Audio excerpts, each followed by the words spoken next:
The Edo State chapter of the People's Democratic Party, PDP, has alerted the public to pressures being mounted by some individuals in the state to change the Court of Appeal judgment already in favor of Governor Godwin Obaseki.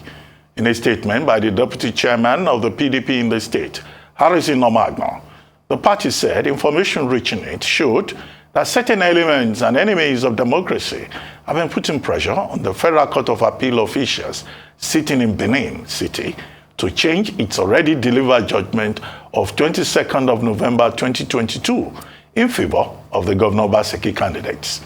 The battle for the control of the PDP apparatus in Edo State between Obaseki and Dan Obi took a different dimension when the two groups presented two different lists of aspirants to the Independent National Electoral Commission following parallel primaries. Joining us on this show this morning to discuss the ongoing issue within the Edo State chapter of the People's Democratic Party is Evans Ufeli, a constitutional lawyer. Welcome to the morning show, Evans. Thank you. Good morning. Well, first, a clarification. Which of the two groups do you speak for? So that we will understand where we're coming from. Are you for the Obaseki group or the Dan Obi group? That's one. Number two, another clarification. I don't understand. The Deputy Chairman of the PDP saying certain elements and enemies of democracy want to change an already delivered judgment through Court of Appeal officials. That sounds strange. I thought that if you disagree with a judgment, the appropriate place to go is to a higher court, right? Yes, in this particular case, you go to the Supreme Court. So if a judgment was already delivered on the 22nd and is already in the record, how can certain elements go and change it? Please, can you Yes, that is why we need to look at these issues very carefully. Section 287 of the 1999 Constitution as amended already laid the procedure upon which hierarchies of court and appeals lie, where a party is dissatisfied with the position of a court. What you need to do is to go to the Court of Appeal if you still have such options left. Now, in this particular case, there is a motion already before the Court of Appeal to ask the Court of Appeal to retool its already delivered judgment. Okay, and that is where the problem is. Of course, there are cases where it is allowed in law, but not in this case.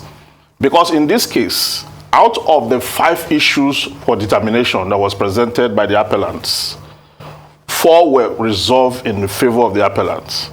Okay, and then just 1 was left. The respondent is now asking the court, okay, to revisit its already delivered judgment and retool it to their own favor. And that, for me, is not the position of the law. They cited a principle, the slip principle, and that was turned on its head, because the true position when it has to do with slip is where you have clerical errors, okay, spelling errors and all that, which the court did not advert its mind to, and issues like that. That is where the judgment is given by accident and all that. That is where you can do that. But in this case, the embodiment of the judgment itself, resolve 4 out of 5 issues in favor of the appellant. So even if the particular paragraph that the respondent is asking the court to revisit and amend, even if the court amends it, what happens to the embodiment of the judgment that the facts are already resolved, 4 of it already resolved in favor, and besides the Court of Appeal, we have 3 justices in the panel, and out of the 3 of them, they all affirm the judgment delivered by the lead judge. So the 3 of them couldn't have been making the same mistakes at the same time. If it were to be the court of first instance where just one judge sits, and then you have that, okay, you can now begin to come under such rule and then see what can be done. Not when you have 3 independent justices determine a matter, and then you are bringing an appeal. The court is already functions official. What it means in law is that the case is res judicata. It has been settled, and you cannot ask the Court of Appeal to sit on appeal on its own case.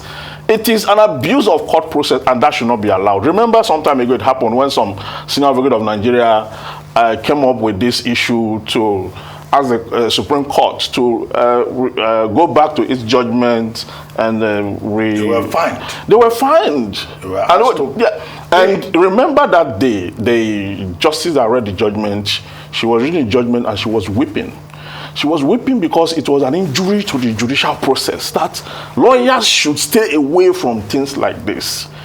Politicians, when they lose, they should learn to lose gallantly and win gallantly. And that is what is required, not to turn around. And ask the court to... No, you have not addressed the question. I assume you are in the Obaseki group, or your sympathy is with the Obaseki group. I am not in the Obaseki group. So which group are you speaking for? I am not in a group. I am an analyst. Okay, and I am for the appellant. I believe the case of the appellant, looking at the judgment dispassionately, okay, the judgment clearly states the fact, okay, where you have 5 issues for determination. Now, the issues were not properly determined by the court of first instance. That's the Federal High Court. So many issues were thrown and waved off. Okay, if you look at the issues of the conflicting affidavit, issues of conflict in the affidavit, where the appellant now raised the issue, the appellant that was a defendant in the court of first instance raised the issue of oral evidence, that parties in the circumstance should amend the process from originating summons to writ of summons, so that you can call witnesses. Because you had parallel primaries, okay? In the same political party, PDP, some faction had primaries here, the other ones had there, and then both parties claimed that INEC monitored the election based on section 84 subsection 1 of the Electoral Act, okay? But when you look at the issue deeply, you find out that the plaintiff who took the case to court, the INEC did not actually monitor the election in question. So where you have that conflict in the evidence of both parties in their affidavit, they ought to have converted it to a writ of summons. And then the issue of delegates too, who voted for who, when and how, the court of first instance says that it is not within its purview to determine, whereas it's within its purview. It's pre-election matter. So the court of first instance did not handle the matter very well, and the court of appeal looked at it, looked at the issues presented by the appellant, and the 3 of them concluded that the appeal succeeded because it was meritorious, that the court of first instance did not do its job very well, and that is the position. Okay, I want to come in here. So I'm happy Dr. Abati deliberately asked you, who are you leading to? So you're just saying you're dispassionate. You've got, because this is a fight across 2 factions. Yes. The Anobi faction and the Obaseki faction. Yes. And those are the people at loggerheads. So you being very dispassionate about this, you are just a concerned Nigeria that came and said, okay, let me set this out there, to be able to save the judiciary from all of this malaise. Very well. I'd like to ask you further. So can you expatiate on even the body of contention as we speak today as regards that case? Because like you said rightly, the first court said, okay, yeah, internal party matters, there's one within the jurisdiction and all of that, and then they finally went to the Court of Appeal. Can you expatiate on the body of the case? Yeah, now, let's first of all start with the disputes. By the Electoral Act, every political party is compulsory, you must have primaries before you present your candidates to INEC. Now, what you have here is a dispute, okay? There were 2 factions that conducted primaries separately, okay? But the cardinal point of law is that INEC must, monitor the primaries that will be adjudged as valid. So if you have primaries here and you have primaries there, and INEC is not in one, that means that primaries will go to no issue. Okay, so when these primaries were conducted in the 2 factions, the 2 factions presented their candidates to INEC, and then they have to resort to court. Okay, that is the Obaseki faction first went to the court of first instance, that's the Federal High Court that have jurisdiction to start with. Now, when they got there, they presented their case, okay, that they are the valid, their candidate is a valid candidate for the election and all that. And the adverse party, which is now the appellant at the Court of Appeal, presented its case too. But if you look at it, so many issues involve, okay, one of which has to do with the delegates that voted here, okay. Instead of the court of first instance to determine that, it did not. It said it's not within its purview. 2, there were conflicting issues in the affidavit. And when you have conflicting issues in affidavit, to that effect, you ought to call for oral evidence. That is, witnesses, and that should come and testify which one they monitored among the 2, so that can be resolved. Okay, an application was brought to that effect. Okay, to have that done, the court struck it out. So the sins of the court of first instance started early in the day, such that when they finally ruled against the defendant now took those issues that were not touched, which the court of first instance ought to have touched, of which if it had done that, the outcome would have been different. So the appellant took that to the Court of Appeal, presented it before the Court of Appeal, and then set 5 issues for determination. And on the 5 issues for determination, 4 of it, the Court of Appeal agreed that one of the issues were that the Court of First Instance erred in law when it failed to determine the issue of the delegates. That was one of the issues.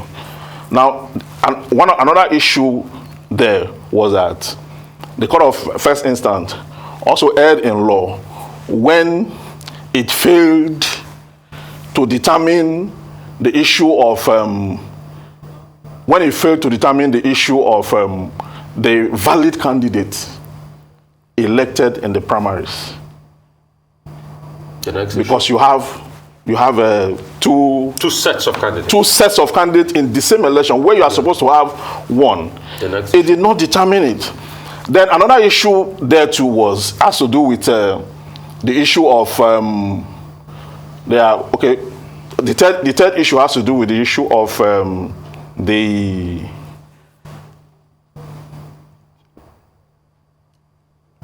I'm sorry, I just lost that, but there are actually 5 issues, okay?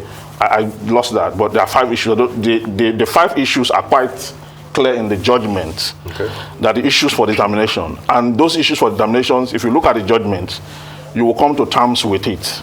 Okay. They are handy, okay, very clear. Those issues, they are for determination within the judicial process. But let me ask you a question. How is this matter that you are talking about, how is it different from a case taken all the way to the Supreme Court by Chief Dan Obi, and the Supreme Court declined jurisdiction on the grounds that the issue of candidates or delegates will seem to relate to the internal affairs of the party in Edo State? The Court of Appeal, also had taken such a position previously. So if the Supreme Court had said it could not inquire into the internal affairs of the party and that it lacked jurisdiction in that regard, is this not a dissimilar case about who are the valid candidates of the PDP from Edo State? And then secondly, is there any connection, this tussle between Dan Obi and Godwin Obaseki and the bigger crisis in the People's Democratic Party at the national level? It looks like they belong to different camps. Is Dan Obi in the Wike camp? Is Obaseki in the Atiku camp? Because that may help us to understand what is going on better. Yeah, there's dispute between them clearly. That is concretely established from what is going on. And both parties is a tussle for supremacy, okay? But within this tussle for supremacy is also the points of law, what the law allows and what the law disallows. Okay, so if you come back to the case itself, it is the court that will determine ultimately, and the court has done that.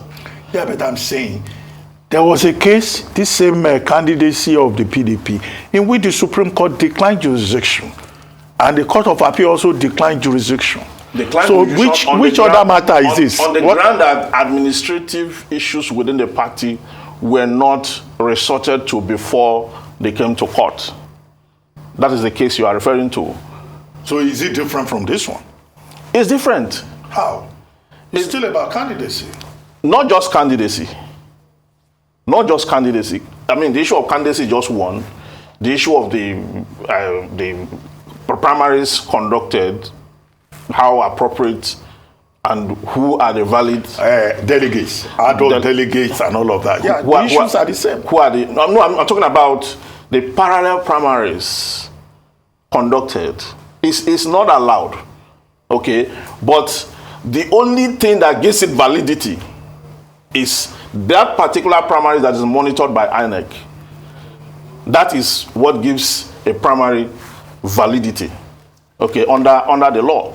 So it is now for you to prove before the court that this primaries is a valid one because it is the one that was conducted by the parties and monitored by INEC, okay? And where you now had conflict, because both parties came up with the issue that INEC monitors ours, the other party said INEC monitors ours, then you ought to have resort to oral evidence by converting the process from ordinary summons to, which was not done. The court didn't allow that. So you keep saying, the Court of First Instance did err when it did say, okay, there was no case of jurisdiction here because it doesn't want to dabble into, internal party affairs. But also there's a Supreme Court ruling, as stated by the court in an Obi case, that restates what that first court did say. How do you reconcile both? No, it has jurisdiction. It has jurisdiction because the Electoral Act clearly states that in Section 84(1) that INEC must monitor primaries. So if the court did not allow that, if the court did not allow for oral evidence to be called on that issue, the court erred, because it is through oral evidence that INEC will validate which one it's monitored, and that will clear the issue on that area. But it's still an internal party matter. Of course, internal party. The court have jurisdiction. Pre-election matters. Pre-election matter. The Federal High Court jurisdiction starts from the Federal High Court, and from there it pulls through. There are pre-election matters. So the court have jurisdiction. That is not in dispute in this case. What is in dispute now is that you cannot bring a motion now asking the court that have already delivered the judgment to correct the judgment and retool it to your favor. It can't work like that. So is it that you're scared that the court might balk under pressure? That's why you're coming out to talk about this? It's possible. It's possible. And you think you guys will not be able to challenge it at a higher court when they do that? Well, it can be done, but the issue is this. We should prevent that. We should prevent that. We should not go into the murky waters of this Justice Holmes. Say that the judiciary must try. Justice Holmes Wendell. The judiciary must try as much as possible, to keep the stream of justice clean. Once you pollute the stream, you see this motion. This motion is like taking a poisonous leaf to a purification feast. The judgment of the Court of Appeal is valid and correct to all intent and purposes. If you read the judgment, then this respondent says, take the judgment. In this motion, they are referring the court to a particular paragraph, that the court should go there, that what the court meant was different. What paragraph is that? It's here.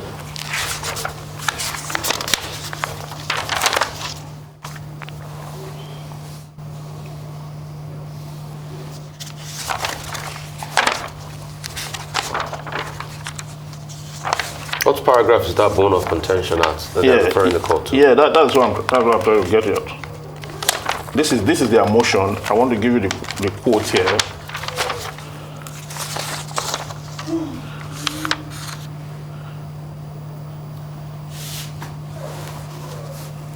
So what paragraph is that? Because what's their argument here? Yeah, I'll get it out.